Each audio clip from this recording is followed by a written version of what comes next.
My name is Julian. I was born in the 1960s to a single parent, which actually, although I didn't realise it at the time, was my first taste of discrimination. I then went on to do my nurse's training, qualified as a registered general nurse. I became disabled, pensioned off in 1996, and at that stage I hit rock bottom really.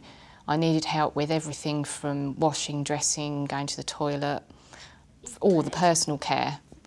Plus also helping my parenting role. I couldn't lift James, I couldn't change his nappy, I couldn't take him out anywhere.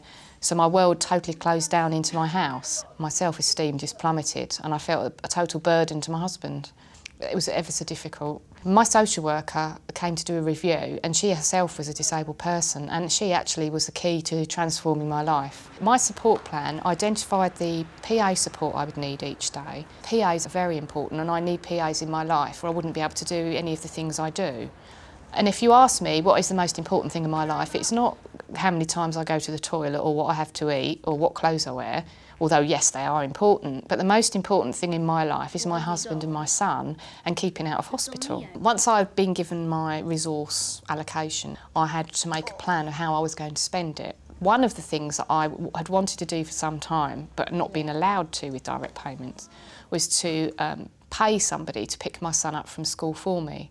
Up until then, I had to actually go and pick him up myself. I do a lot of things with James, but it is nice for James to have continuity in his life, and that's important for us all as a family. I have more room to dream, if you like, and I can be more creative. And one of the very first things I want to do is to employ somebody to manage my PAs.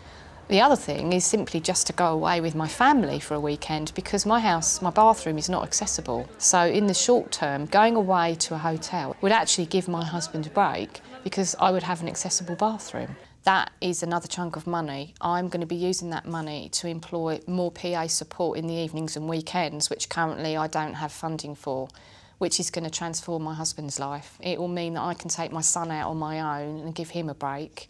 It will mean that my husband then doesn't have to do all the jobs all weekend. I can do some of those with support. That's not something that we've not had in our household for 10 years, so I'm quite excited about that.